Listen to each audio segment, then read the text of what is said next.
Hello and welcome to the Brazilian BA guest. We have been talking about nimble, the organizational capability of sensing and responding to change quickly and precisely. And we have been looking about this concept from different perspectives.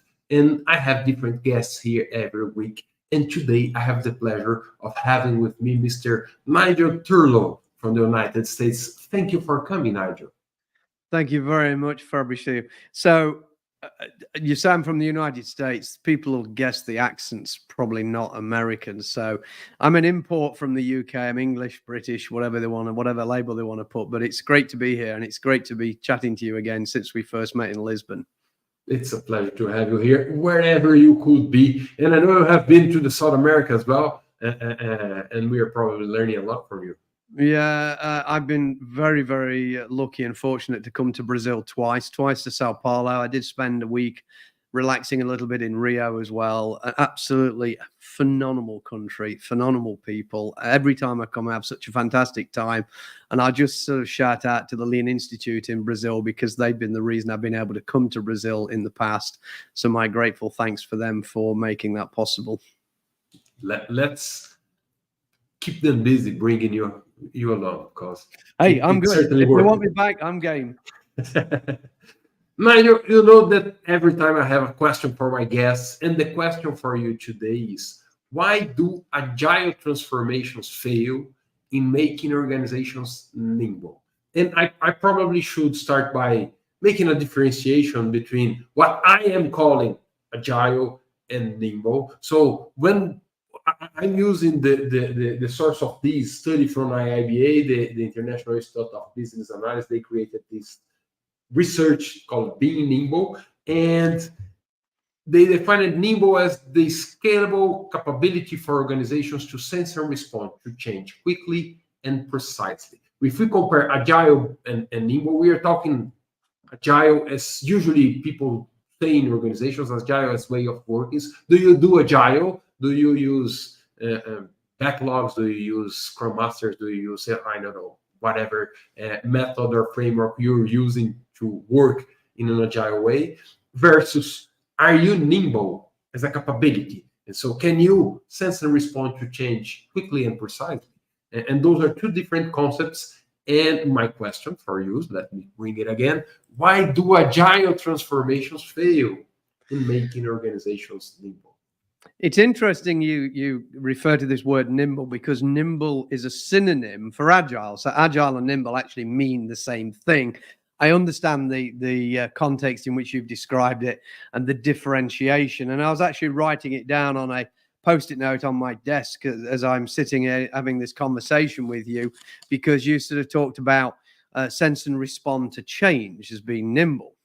I talk about business agility. So a lot of us talk about the difference between agile as a philosophy, set of values and principles, and agility as the enablement of an organization, to be nimble, to be adaptable, to be flexible.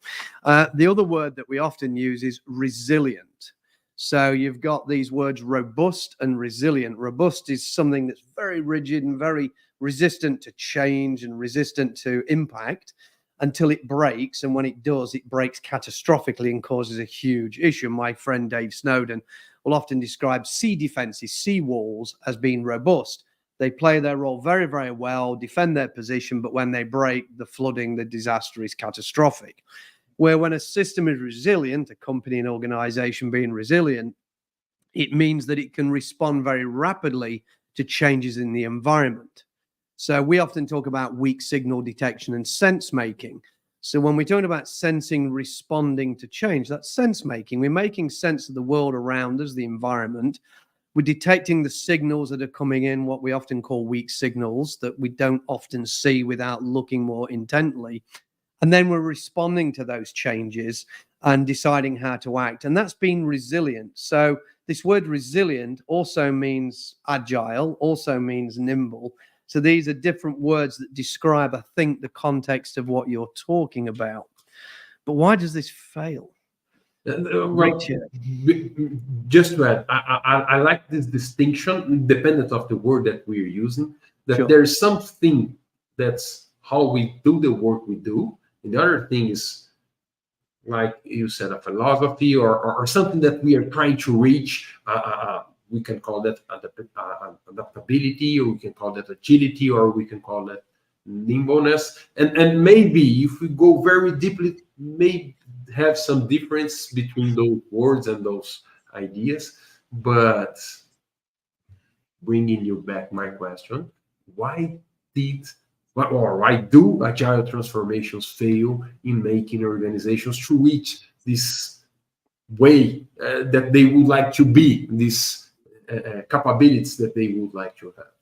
So if you want me to, you were asking a small question, which is a huge topic, but let's sort of bring it down to some key pieces.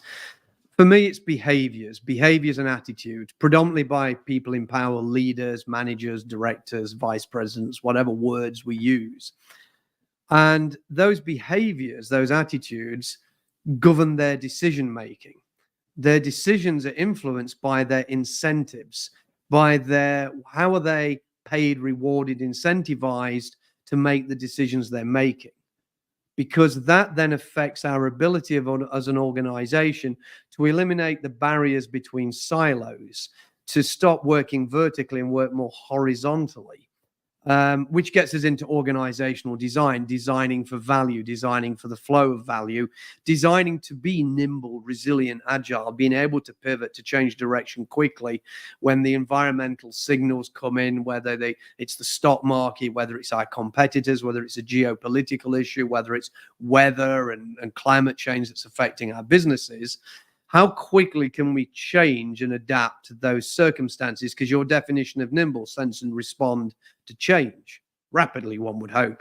So how do we sense and respond to change rapidly when we've got very rigid organizations, when we've got leaders of those organizations within those silos, within those towers of power within an organization? Sometimes we call them islands of disconnected effort. So they're rolling over their empires, and there are multiple empires within an organization, and they're not incentivized to collaborate horizontally across the organization to enable the organization as an entity to become nimble, resilient, agile, whatever word we want to use. And unless we can change those behaviors, those attitudes in the people who are nominated, chosen to lead, then we restrict our ability to make what you would call transformative change within the way the organization operates. It all comes down to organizational design, so that we can respond rapidly to changes, to influences, to impacts. But I question whether the word transformation is actually the right word. Right, and I like when you put behaviors as the key source of problems in making organizations change, or at least changing in the right direction. And when you said about incentives, because usually people behave the way they behave because it's worth it, right? Because they're gaining something from behaving like that. If I arrive late for a meeting and the meeting didn't start, I think, oh, I'm glad I arrived late, because otherwise I would lose my time. So it creates a behavior of getting late on meetings. I'm using getting late on meetings as a typical behavior, very simple, but people get rewarded by doing that, and that creates a benefit. And in those organizations, you are saying about silos and how leaders are rewarded about keeping their silos and keeping their way of working very closely. How should the organization reward those leaders? How should we change or transform, using transformation as a keyword here, how we should transform the values of the organization? Because people behave based on what they think and what they believe. So how should we change? What are the right beliefs for an organization to become nimble? It's interesting because you're using some certain words there, vocabulary like beliefs. And of course, the English, Portuguese, there may be some differences there. But when we talk about beliefs, we get into the world of religion and we get into the world of doctrine. But that's why when we talk about agile, is a philosophy, it's values and principles. And if you read them, there's no methodology there. There's no instruction set there. There's no right or wrong way of doing things. There's a set of statements which the people who drew up the Agile Manifesto believe were the appropriate things that might act as a guiding light, a philosophy for how we might do things. And then we get the troublesome word of mindsets, which, of course, and I'll move away from that and give you a different phrase in a minute, one we use in the work we do in the flow system. But the word mindsets, and my friend and colleague Steve Denning's talking a lot about mindsets in his articles at the moment. And he and I have had lots of agree to disagree conversations about the use of the word mindset, because it starts to become a bit of a pseudoscience for how people describe what an organization should do. And he would sort of state that an organization needs the right mindset. But you see, a mindset's individual. Your mindset and my mindset are very different. The influences of your life, your nature and your nurture, and your influences in the country you live in, the culture you're in, and all the things you see form your worldview. And it's called a worldview. Great German word, Weltanschauung. And I apologize to all my German listeners for that butchering of the word, but it means worldview. So the thing is this: you have a view of the world as you perceive it based upon your inputs, the things that you've observed in your education, the way you've grown up, and all the influences that have formed you as a person. That's your mindset. I myself have a mindset.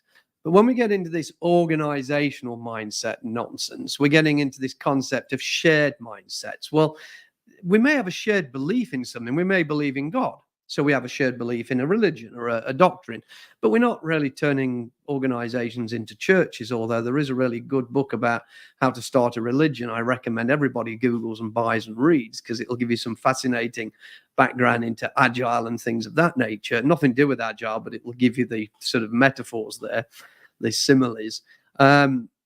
But no, so the thing is this, that when we get into sort of mindsets and we want to have a shared understanding, a shared belief, a shared direction of travel, we get into what we call shared mental models, where we can have a philosophy, we can understand the direction of travel we want to go in, what it is we want to achieve, what is the organization's mission, what is its vision for the future, which direction does it need to go in, what problems is it trying to solve, what value is it trying to bring. Do we have an alignment on that? Do we agree on that? And do we have some notion of agreement on how we might achieve that? That's a shared mental model. Very different to this pseudoscience of a shared mindset where we all have to sort of, pray to the same overlords or something. Fabricio, save me. No, not save you, but maybe put some more pepper on this on this sauce. I have tried to study and understand this concept of mindset as well, and it's a fluid concept, and everyone uses it as they want, as any word, by the way. So those are all concepts that we have in mind.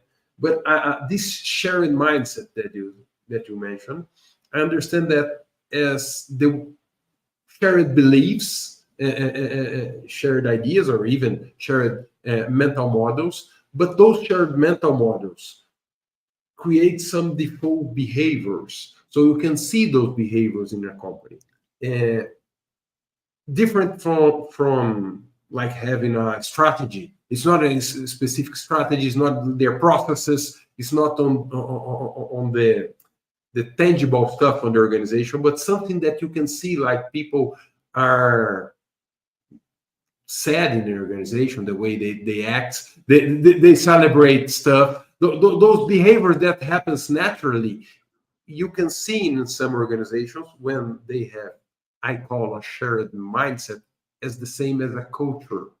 So when we're talking about a culture, there's the aspects you can see in a culture, the way people behave, and the aspects you cannot see, what people think or feel. And of course, everyone has their own mindset, and no mindset is equal of another one. Two babies in their mother's belly, if they are not born yet, they already have different mindsets and they're living different experience. But there are some some shared beliefs, and some common behaviors that you can see and say, oh, that's common. That's what you usually call culture. But culture is just what you can see usually, and it's based on something above. Well, that's Let's my unpack idea. that. Let's unpack this a little bit. So our a lady you met in Lisbon, who's a good friend of mine, Delia McCabe, she's a cognitive neuroscientist. Yeah.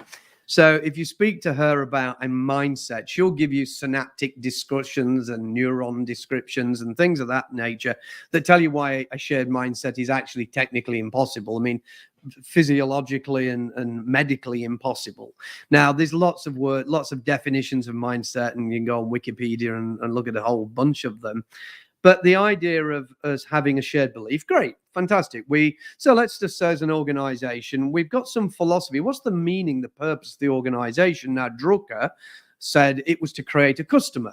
Peter Drucker, famous for MBO and management by objectives and other things. But one of his famous sayings is, what's the purpose of a firm is to create a customer.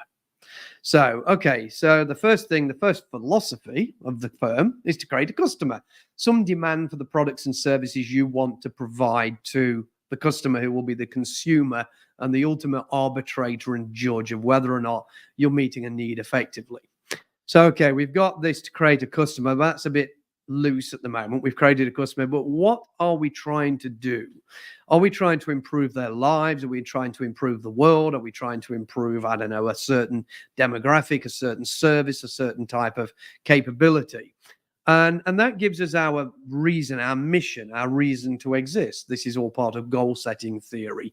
So why do we even exist? Are we aligned to that? So a shared belief is why we exist, and maybe some, transcendent mission or objective we're trying to do, save the world, save us from climate change, or just make great telephones, this type of thing. Yeah. But once we're aligned to that, we have to then decide, are we going to focus on delivering the value for the customer and build our organization always focused on that? So it's not about the individual incentives. It's not about my bonus, my promotion, my salary, these things are important, don't get me wrong. But as Mr. Pink saw in his book called Drive, there's a certain point when the profit motive and the purpose motive become unmoored, and you can only pay people to a certain point before the money is no longer the motivator for what they actually do. You need something greater than just giving money. You try bribing your children with giving them extra allowance, extra pocket money if they clean the room or do the homework or do whatever. There's a point where the money doesn't motivate them to do the thing you want them to do them anymore. It's the same in the business world. So we need to get to a point where we, as an organization, collectively believe in the greater mission, the good we're trying to create, the value we're trying to deliver. Now, you mentioned this word culture, which is problematic. Now, I've researched culture a lot and definitions, and I've sort of shortened it down to my definition, which is culture is the product of our behaviors. So if you look at the arts, the institutions in a society, that's part of culture. It's how we behave, how we conduct ourselves, the actions we do towards each other, towards work, towards society. So you go into certain societies. If you take Haiti as a topical moment in the time of this recording and this broadcast, Haiti's collapsing into just complete anarchy. There are armed gangs running the streets. There's absolute devastation for the Haitian communities. So when you look at the behaviors of the people performing in the ways they are, you see the culture, the environment they're creating, which people are living in. And if we don't solve those problems, the next generations that are being born into that, they are learning those behaviors. So those cultures become endemic and those behaviors become part of the fabric of the country. And you see this in parts of the world which are troubled by war and other things. Whereas if in an organization, leaders or those people placed in a position of leadership by given a big job title and a bigger paycheck, not necessarily leaders, but they're given the title leader, leadership, management, different constructs, then they behave in a certain way. And if they behave in a certain way, just like a parent behaves in a certain way, the people who look to that person for leadership, for role modeling, are going to think those behaviors are acceptable. So over time, as those behaviors become endemic in an organization, people start to copy them, and it becomes the culture. Those behaviors become, or the culture becomes, the product of those behaviors. So if you want to change the culture of your organization, if you don't like it, you have to change the way we behave. It's the only thing we've got to influence the culture of the company. You can't just lay a label on and say, we've seen Menlo Park, we all want a culture like Menlo Park, let's make it happen. Because if you look at Menlo, but very famous in the US for being a very sort of cool environment to work in, very innovative, agile, creative environment. But the way they behave, the way they act, and the way they actually run the organization is very different to how most organizations run. When I look at the Toyota culture, and why many companies fail to emulate Toyota, is because they don't have the same behaviors, the same discipline, the same attitudes as they do in Toyota. And one thing they don't do in Toyota is give people stock options. So there's no incentive to, from a financial point of view, to have an agenda. The agenda is the Toyota agenda, not your department's agenda. Well, and my question for you is, isn't behaviors a consequence of the incentives that you are giving? And so when we're talking about we have to change behaviors, totally agree. There's no other way of changing the results without changing the way we do the things or what we do. So it's the visible part of it. But what are the right incentives? What are the how can we transform behaviors? So now we get into, well, let's try and take both of those as two topics. But what are the right incentives? Now, here's the age-old problem, and I deal with clients on a daily basis where we talk about what are the right things to measure. Okay. So, I mean, there's the famous book out there, Measure What Matters. And I use that phrase, not because I believe the stuff in the book is all necessarily the right stuff, but what should we be measuring? And how should we be measuring ourselves and holding ourselves accountable? And we talk about time to market, time to release, time to first value, these types of things. And this is when we get into that area that a lot of agilists sort of debate about outcome versus output measurements. So leading versus lagging metrics. But what you really want, the ultimate judgment, the ultimate measurement, the ultimate incentive for you is your customer satisfaction. Are your customers satisfied with your product, your service? And I often say it's not the creator of value that can judge the value. It's the receiver of the value. It's not the giver. It's the receiver who judges the value.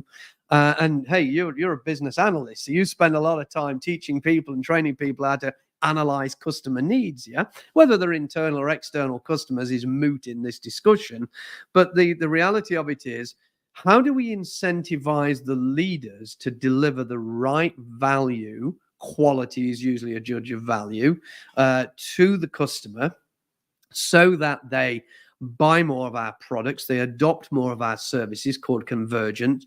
We retain the customer loyalty. We encourage and win customers from our competition. These are the types of things we should be measuring, but are difficult to measure. So what most accountants do, bless them, and CFOs, is measure the P&L. Are you reducing costs in your department? Are you increasing productivity? Are you increasing efficiency? Are you making more revenue? But the thing is that a lot of those things become this, the Pinks thing again, the sort of purpose motive versus the profit motive. So you suddenly lose the purpose and the mission and the belief and the focus of the organization, because I've been given a target to reduce costs by 12% this year or increase revenue by 20% this year. So that's my focus. And guess what? I've been told I get a bonus if I achieve those measurements. So my focus now achieving those measurements, not worrying about the people paying the bills, which are the customers. Because my definition of a customer is really simple. They give you money. So if you don't have a customer, you have no income. You have no reason to exist anymore. So you've broken the sort of definition that Drucker gave. So we can talk about how and what the right incentives are. But the challenge is, while ever we're giving leaders in companies, directors, managers, executives, targets to meet, then we're actually moving the focus away from the customer and moving it more to the profit motive. And the lean thinker in me says, if you build the right products and services, the customers will come and the money will come as a consequence of serving the customers well. Unfortunately, a lot of companies don't see it that way. They see the revenue line as the most important thing, and the customer is just this annoying, piece that we have to make the money. Yeah, there's a movie about the Dreamfields or something like that. Build and they will come, right? There are some thoughts to add on your definition. I just want to bring Nuno to the conversation here. He is saying hi to both of us. Nuno is a friend from Portugal. Hello, Nuno. Nice to see you here. We like to think that a shared behavior or culture that emerged from people interaction, but other is the behavior that leaders or managers want us to have. And even though I would say the behavior that they show us, right? So Nuno's somebody I do know well. I've met him. He's followed the work we've done for a long time, and I met him in Portugal in the last couple of years, and he's a really, really nice guy. So it's a great question. We'd like to think a shared behavior or culture that emerges from people interacting. So we are talking about communication, collaboration, interactions. We're talking about how people within organizations have interdependency. They require each other. They need each other to accomplish something, an outcome, a successful project, or whatever they may be focused on and working on. The bit about imposition of behaviors, this comes down to, again, management in certain quarters defining the behaviors we want rather than allowing natural emergence. Now, we talk about enabling constraints in the work I do. So an enabling constraint is giving somebody guardrails, giving somebody space, autonomy to move within a certain range of permissible boundaries, rather than an inhibiting constraint, which says you must follow these rules precisely, which is compliance and things of that nature. What we're doing is we're saying, we're going to give you freedom and autonomy to operate here. We're not going to impose upon you clear restrictions, like a speed limit on a highway is an inhibiting constraint. It's a rule that says you will not break this rule. Rather than giving, and now I'm a motorcyclist, so I'd like them to give me the highway and say, choose the appropriate speed for the conditions, but do not exceed these limits. But they don't do that. Unfortunately, you get speeding tickets, which I've had one or two, because I don't learn. But in an organization, what we want to do is say to a group of people, we believe we hired you because you're incredibly intelligent. We hired you because you have a great deal of knowledge and skills that we hired you for. Therefore, we trust you to operate within certain guardrails, certain boundaries, with autonomy to make decisions. But these are sort of, those guardrails can be the type of acceptable behaviors. And we have a number defined by HR, which says you don't break certain rules. But then beyond that, we don't try and control the way you operate day to day. We have some guidelines, we have some standards, we have some values and principles, and all organizations have these. But then we say to you, go figure out how to operate in the way that you think is best to achieve the outcome. But now we're back to what is the outcome: goal setting, the direction of travel, the incentives. And, Goodhart's law, when a target becomes a measure, it ceases to be, when a measure becomes a target, it ceases to be a good measure. That's a paraphrasing by an anthropologist, Dame Stratton. But Goodhart was is the professor emeritus of the London School of Economics. And he warns us that when we set a measure as a target, sort of reduce profit, increase profit, reduce costs as a target, then that ceases to be a good measure. It's no longer a good measure of progress. It's no longer a good measure of value. It's simply an economic target that we need to achieve. And it does nothing to tell us whether we're achieving a better product, better quality, better customer service, better customer happiness, and all those types of things. So we're already warned by one of the deep experts in economics not to set financial targets or financial measures as a target for a team to achieve something. All right. So just bringing some quotes from Nuno, focus could shift to how influence rather than impose. Absolutely. And that brings from our question from the beginning of this conversation, why do agile transformations fail in making organizations nimble? You said some stuff, not just one. You said about behavior should change, people should behave differently. You said they should not be following silos goals, but they should be focused on customer satisfaction. That's a higher vision.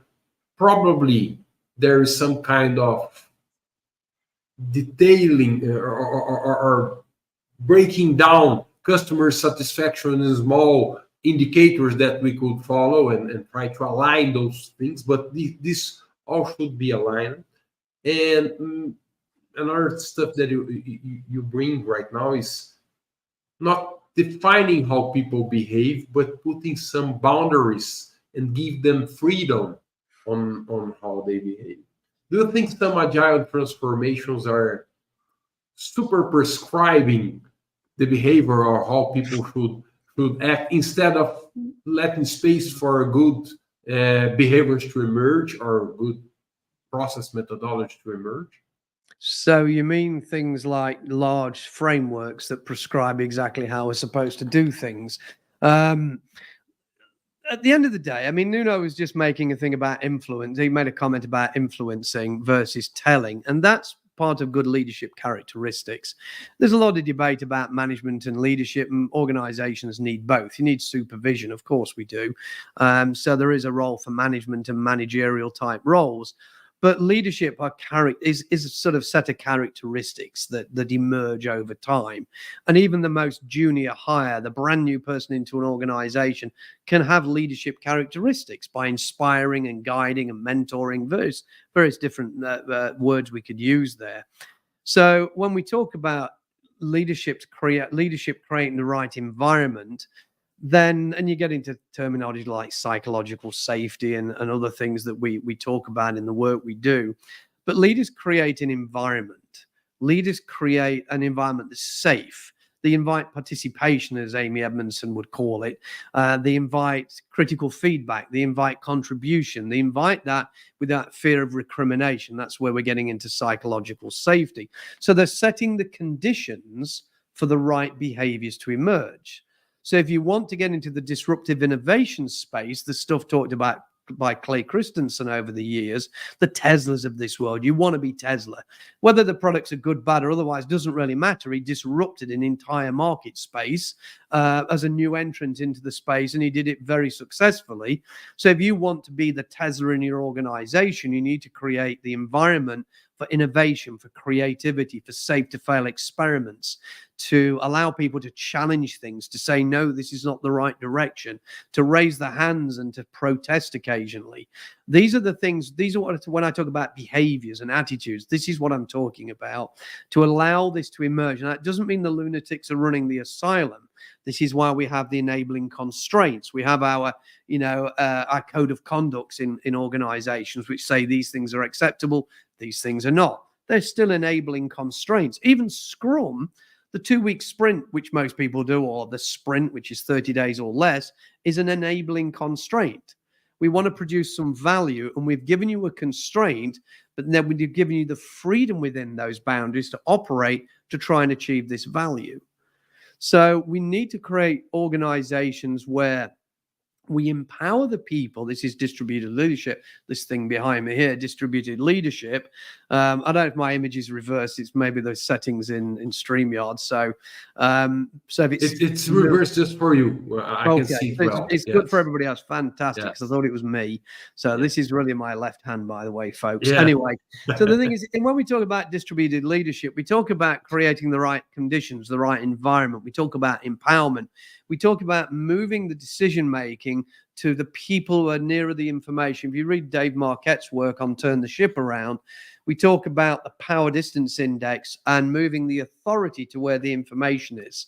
The power distance index comes from a professor in the Netherlands, Professor Hofstede, and he talked about in countries, if the distance between the decision makers and the people doing the work, the individual contributors, if you like, is very great, then the ability for these to influence change is very limited.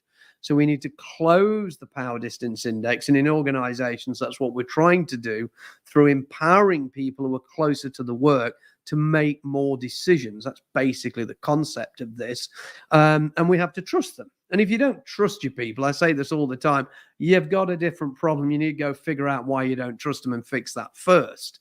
But we narrow the power distance index. We then move the authority to make decisions closer to where the information is. This is how Dave Marquette describes it in Turn the Ship Around, and his version of leader's intent he calls commander's intent from the military. So the people who are doing the work, the individual contributors, the subject matter experts, the people doing the work have more autonomy to make more decisions. And then you create an environment where innovation emerges and creativity and better value emerges. And these people are incentivized to deliver value to the customer. And if we start measuring the value, the outcomes, the stuff, I mean, everybody measures ENPS at the moment, and I think it's a flawed metric for lots of reasons, mainly that if you know how it works, you're then biased to give it a 9 or a 10. If you don't know how it works, you think 8's good and 8 sucks in NPS. So the thing is this, that it's flawed from that point of view. But if people start to look at how the work we're doing is influencing those measurements that know we're being successful with our customers, and then we incentivize our leaders based upon the delivery. I once worked with a very famous American company, and I said, stop paying your salespeople on contracts, pay them on delivery. And for a million reasons, they told me they couldn't do that because they'd have mutiny and all sorts of other things on their hand. But I said, if you pay them on delivery, now they're incentivized to make sure we deliver on time with high quality and meet the customer's expectations. At the moment, all they're incentivized on is selling and getting a signature. Remove that and shift the incentive. Now, they wouldn't do it, but that's what I'm talking about. And that makes very clear distinction about how to change incentives to change behavior. So you gave us a very good example. If you're just rewarding your salesman by selling, they're selling refrigerators for Eskimos, for people who don't need it because they just want to sell. If you could reward them by customer satisfaction, would be even better. But yeah, I mean, that's how to get to that. But getting there is hard. And I'm sorry, go ahead, Fabricio. No, you're talking about some other concept that you didn't mention before, and I believe that's an important concept about being nimble, is that having the authority to take decisions where the information is. So yes, for that, you have to empower the people who are really doing the job, but not just empower, you have to enable them. And by enabling, I mean, if they're taking decisions, but they're not prepared to do that, you are in such a huge risk of getting bad decisions. And so you have to get those people thinking in the right way or behaving the way you want them to do. How do you enable those people who are close to the informations to take good decisions? What is the enablement that they need? I'm writing a bunch of things down because you're triggering lots of thoughts in my mind. But and by the way, John is saying hi to you. Hey, John, how you doing? He said you're not. That's probably because he's in the other part of the world to me. But when we start to look at this, I mean, you talk about empowering, and one of the problems is a lot of leaders and managers or executives in companies like to make all the decisions, but they don't do any of the work. They may have done the work once upon a time, but I used to code. I mean, I was a software developer. Don't let me near a line of code anymore. I'll cause havoc because I don't have the skills anymore and I haven't kept up with all the latest languages, trends, and capabilities. But there's this concept in Lean called the Gemba. Now, the Gemba is the real place, the actual place, what it translates to. In other words, the place where the work is done. And I was with one of my clients a few weeks ago, and I said to them, where is your Gemba? because they're a predominantly digital organization, a lot of remote working now, a lot of hybrid sort of working, but predominantly remote working, because a lot of software developers working in different locations, not necessarily onshore, offshore models, but just the employees now are able to work from home, as you and I are probably doing today, working from home, recording and broadcasting this show. So I said, well, where is your Gemba, first of all? And the next question I asked them when they figure that out, which will take them a while, is how do you visit the Gemba? So if you want to make decisions, you need to understand how we do what we do. And one of the questions I ask a lot of leaders is, how do you do what you do? And they look at me puzzled and I go, well, we make these things, or we create widgets, or we deliver these. Yeah, but how do you do that? I mean, how, step by step, do you do what you do? And this is when I get into understanding how value flows. We get into value streams, value stream mapping, value stream design. And we start looking at how they built the system that creates the value they produce. And do they actually even understand how that system works? Because if you're talking about, what was the word you used, sense and respond to change, well, you might need to understand how your system's built and how your system can respond to those different triggers that may create a need to respond, and respond rapidly, because that's where you get the nimbleness, the agility in the organization. So unless these leaders understand how their system works, and they only do that by going to the Gemba, which is really important to understand where your Gemba is, because if you're making something in a factory, real easy, go to the factory floor, the plant floor, it's right there. Go watch, go talk, go listen to people, understand, and help by taking appropriate decisions to change things. That's this concept of continuous improvement, which I think is a better word than transformation, because we're not really transforming. What we're going to do a transformation, what we're all done, we're finished for the next 50 years, no more, no need to change? Or are we going to continuously and incrementally change? And actually, if you stop calling it a transformation and start calling it what it is, continuous improvement, then it becomes part of your culture, part of your behaviors. We're focused on continuously getting better at what we do. There's no big bang approach to this. It's just who we are and the way we operate. So we go to the Gemba, we understand how the system works, we understand how the work gets done. We realize then that we, in the senior roles, are not the most expert at making all the decisions. Therefore, we transfer the ownership, which we use the word accountability. And I know in Portuguese and Spanish that translates responsible and accountable is the same thing, but in English it's different. So accountable means you own the decision making. The buck stops with you. It's not, we don't give you a delegation where you can make the decision, but I can overrule it. I give you the ownership of the decision where you make the decision and I cannot overrule it. I'm no longer allowed to overrule it unless it's, exceeds those enabling constraints that I've given you to ensure that we don't do anything silly. You can't write a check for $20 million because we can't afford for you to do that. So that's an enabling constraint. We've put that constraint there. But once we start doing this, we start realizing that the people who do the work are closer to the work, and the decisions we make, some of the decisions need to be closer to the people doing the work.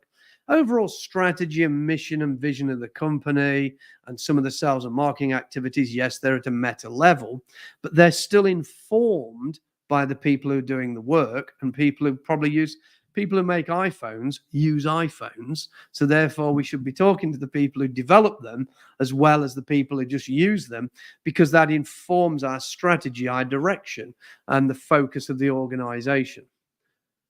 What do you think? I like very much what you said about the difference about transformation and continuous improvement. And no organization is going to really be nimble by a single transformation. It's going to be nimble when it's not where there's no transformation anymore, but that's just the way they work. They are transforming themselves every day. They're continuously improving. So change is part of their natural flow. It's part of taking decisions that change the decisions they made, change rules, change processes, are part of the natural flow. I like that. There are some two comments from John. I put those two comments, and so you can comment on them after that. So empower bothers John a little bit. That leads people to think they can only act if someone with power hands them a piece of power. So the idea of empowerment. Yes, but the way I'm talking about it, and he is right, there's this notion of I give you permission. And that's not what we're talking about here. What we're talking about here is shifting the ownership. So it's not just a manager saying, I'll let you make those decisions. You are actually moving the ownership down in the hierarchy. If you want to look at it from a hierarchical point of view, we're transferring the ownership to the people who do the work.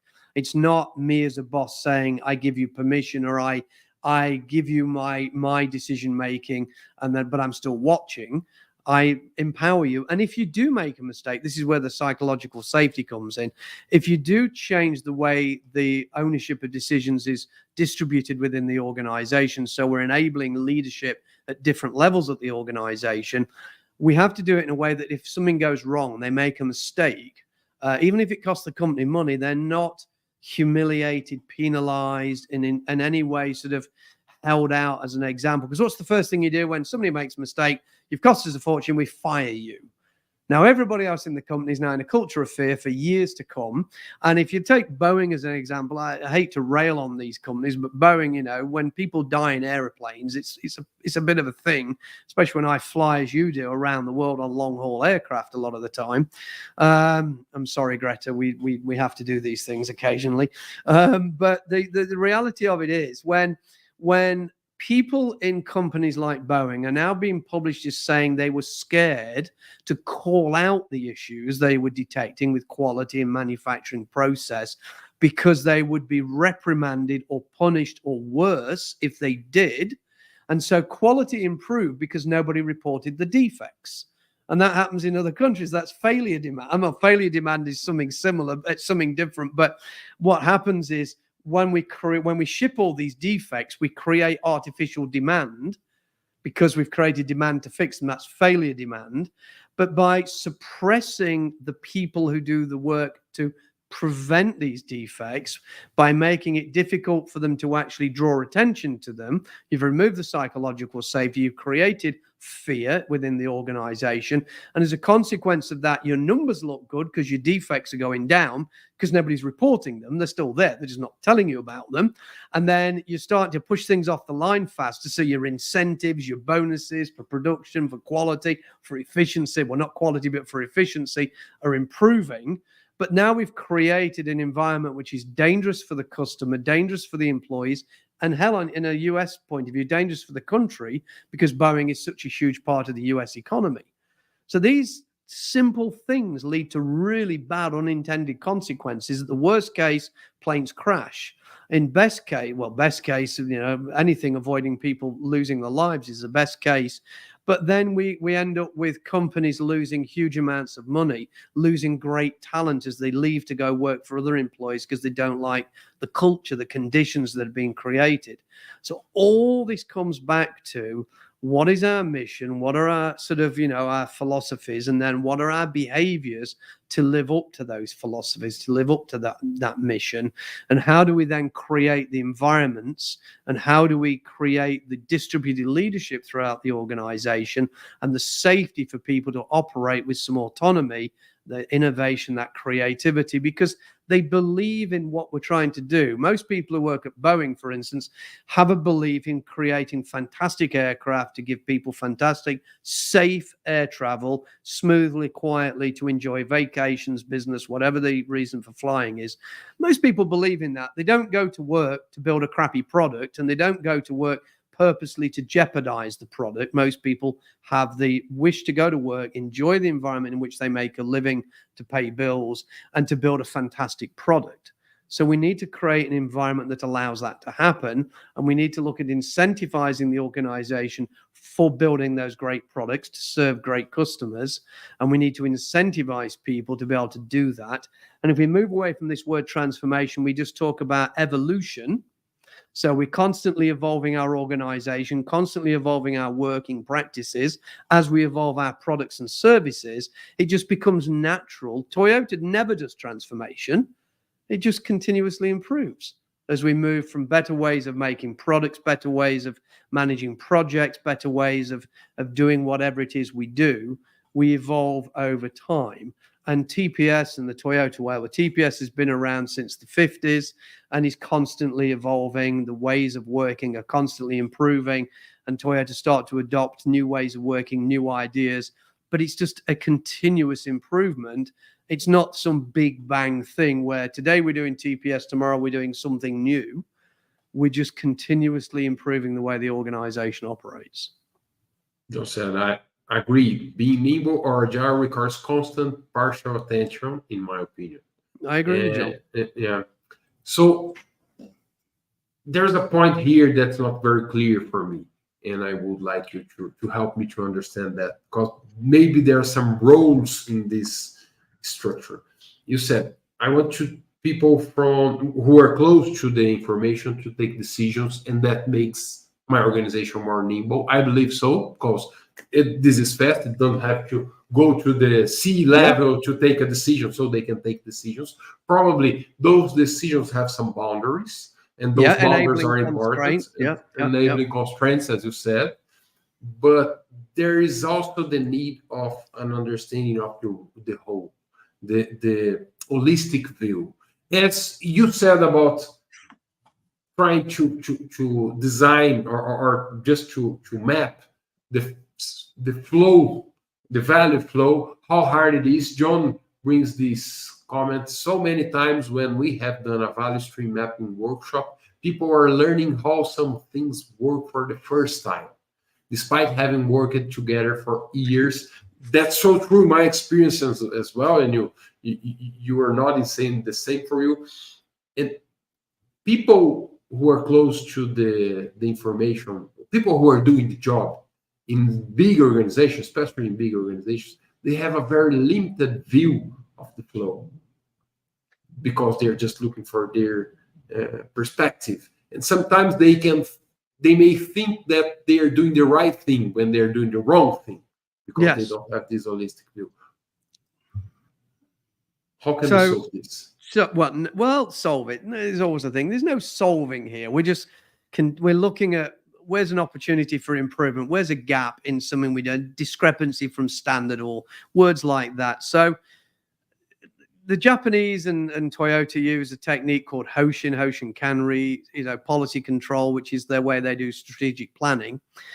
But without having to get into all the fancy terminology and what it all means, if your company has a direction, a vision, a mission, everybody in that organization needs to understand their role in enabling that to happen.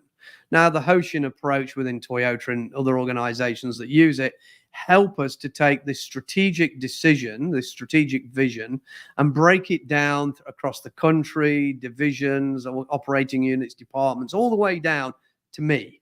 What's my role in all of this? So I can see how my contribution creates this piece, and together with my colleagues it creates this chunk, so our departmental piece is created. We can see how the other departmental pieces come together, divisions, country level, and eventually to the global organizational level.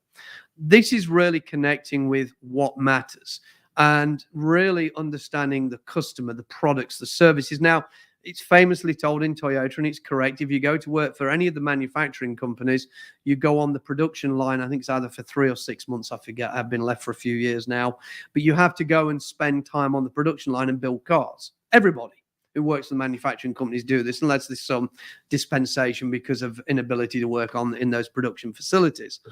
And because you have to learn what it is we sell, what it is we build, what it is we create, how we create it, why we create it. And you learn a lot about Kaizen, continuous improvement at the Gemba. You're at the Gemba doing the work, and you're learning how you individually. There was one of my colleagues many years ago, just a little anecdote. I was in Belgium working for Toyota Motor Europe, and there's a guy sitting next to me. He was a guy graduate out of university, clever guy, and he'd been in the office for about 2 weeks, and he was stuck on a plane and sent to England for 12 weeks. We're in Belgium, sent to England for 12 weeks to work at the plant in Burnaston near Derby in the UK. And he spent 12 weeks on the line. It was 12 weeks. It could have been longer on the line. And while he was there, he actually came up with an improvement. One of his jobs was to climb in the car and fit part of the back of the seat in the rear passenger compartment. And he came up with a way to do it in a better way to reduce stress on the body. So a brand new hire, graduate out of university, straight to the Gemba, straight on the line, within a short period of time, had come up with an improvement. The improvement was implemented and adopted and became part of a continuous improvement on the production line that made the workers stress less when putting that particular component in that particular vehicle. That's what it takes. And a lot of leaders, unfortunately, in companies have never done the job which they make decisions about the job for. Now, I'm not saying they all have to go back and build the products or write lines of code, because hell, don't give me, as I said earlier, the ability, the job to write code, but we can go and understand how we do what we do much better and start to realize that some of those decisions are better made by the people closer to the work.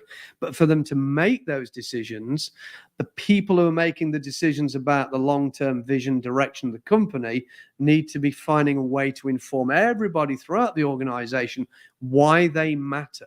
Because we all need a purpose. We all need to matter. We all need a reason to be there.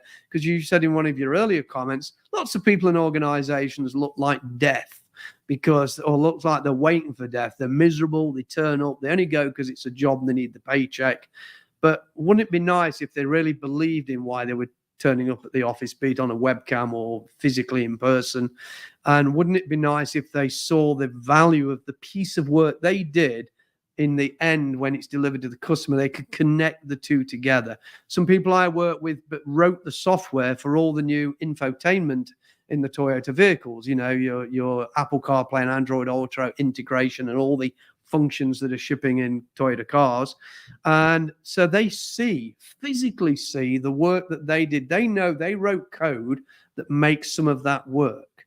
So how do I connect what we sell, what we deliver as a service, as a product to the outside world, for me and for every person who's employed in the generation of that value? And you as a business analyst, you're part of that. You're part of getting those requirements, understanding the customer need, and working within teams or for teams in helping them understand. So there is the mechanisms to connect the value of the work they do with the value that's delivered in the product or service that's delivered to the customer.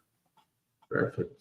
If I can understand the purpose of the organization and my alignment of my tasks or my duties with that purpose, it makes me a more motivated person, especially if I buy that purpose, if that purpose is meaningful for me, and that changes behaviors. It should be aligned with my rewards or the way I measure it, and I'm being compensated or rewarded, and that creates in me the willing for a change whenever I find an opportunity to do it better, whenever I find an opportunity to get better outcomes for the organization. Let me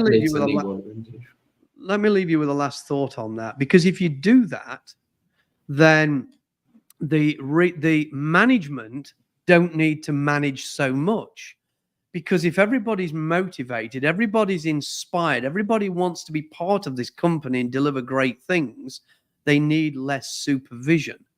Because collectively in these small teams that most people work in nowadays, they're all working together collaboratively to deliver something fantastic because they're inspired, they're passionate, they want to deliver something. And so we don't need managers these aren't Victorian workhouses. We don't need managers telling them when they can breathe and when they can act.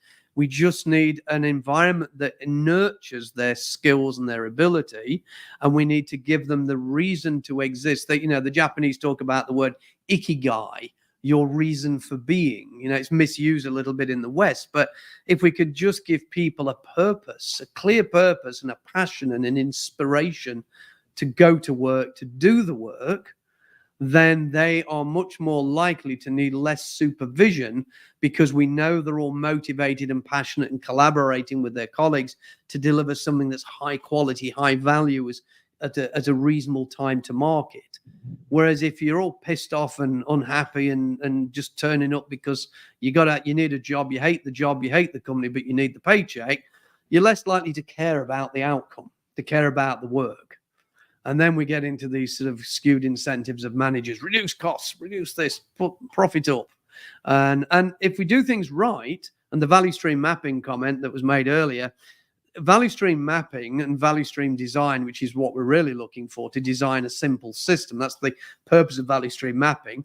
But in purpose of understanding the current value stream, and for those that are listening, start at the end and work backwards. It's called linear contextualization. If you start at the front and go forwards, you're just drawing a process map.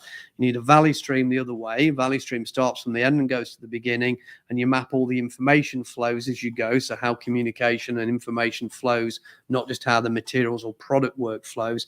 That's a value stream map. In doing that, the purpose of that is to help you design a simpler system, a better, more effective system. Well, if you've got a workforce, an organization that's constantly looking for improvement, constantly examining how their piece of the puzzle works and collaborating with these people who've never understood the bit you do, that's why leaders should go to the Gemba, then you start to isolate opportunities for improvement, whether it's the better way to put a seat in a car, or whether it's a better way to test your code, or a better way to do release management, or whatever it might be. You start to have that collaborative environment, and these people improve their own process. And there's words for that in Toyota. It's called JKK, Jakote Kanketsu. I'll let you Google it, but basically it's self-improvement with ownership. So in other words, you are improving your own process and taking ownership for that. And in the factories and plants, people run JKK exercises every year to look at their individual process as part of the production and to make improvements to it, whatever it may be, safety, quality, cost, these types of things, reliability. But if you use the same mentality, the same, oh, look, that word mindset, if you use that same approach, that same attitude within the organization, and then you're constantly looking how you can make your work better. And as a team, you're constantly collaborating together to how to make your work better. Hey, Scrum retrospectives and that type of thing. So, but then when it's all right having a retrospective, but what do you do with it afterwards? Do you do a Kaizen the next week? You know, with the way we teach, you do your retrospective, you pull out an improvement opportunity and you execute it immediately in the next sprint. Because if you're not doing that, there's no continuous improvement. There's just continuous list making of possible improvements, but no improvement. So as you get to an organization with a highly motivated workforce that are able to focus on improvement and are motivated to continuously improve their own environment, and you connect the value of their work to the greater goal, the sort of the distal goal, as we call it in goal setting theory, the goal that's further away from the people doing the work, then you start to find you need less supervision, less management and control, more enabling constraints, less inhibiting constraints, less command and control, and more transference of the ownership of the decision-making to the people closer to the work. Wow, I've just solved all the problems of humankind there. No, actually, you bring a very nice perspective. It completely changes the way we can perceive management.